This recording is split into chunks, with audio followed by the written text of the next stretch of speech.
c'est un plat éminemment simple, puisqu'il est composé de farine de pois chiche, d'eau, de sel et de poivre.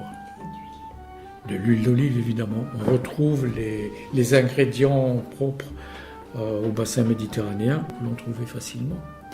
Le cumin, c'est certains qui aiment bien le cumin.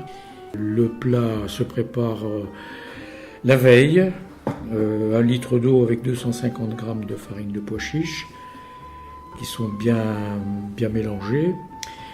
Le tout doit être préparé donc la veille et doit reposer toute la nuit. Et le lendemain matin, on y incorpore 2 cuillerées à soupe d'huile d'olive, du sel et du poivre, beaucoup de sel, beaucoup de poivre.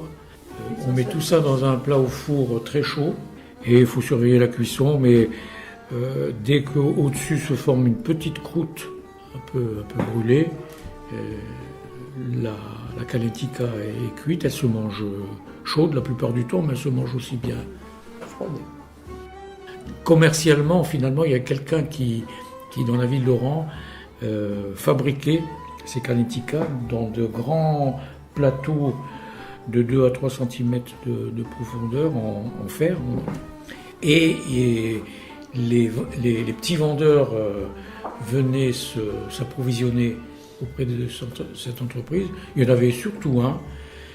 Il avait une petite carriote, une petite charrette, dans laquelle il pouvait mettre 4 ou 5 tôles comme ça, chaudes. Et il descendait très vite vers le centre de ville, en s'arrêtant partout où on l'arrêtait pour acheter des portions de kalentika. Et ce petit marchand à Oran, il s'appelait Chergui. On savait que Chergui arrivait à telle heure. À la sortie des classes, les jeunes, les adolescents, s'achetaient une portion de kalentika chaude, toute fraîche, sortie du four, dans un morceau de pain. Donc c'était succulent, parce que, étant donné l'heure, et on n'avait pas mangé depuis le petit déjeuner, il savait bien ce qu'il faisait, le Chergui. Hein. Il arrivait au bon moment et au bon endroit. Il paraît qu'il s'est fait une petite fortune en vendant sa kalentika. Voilà.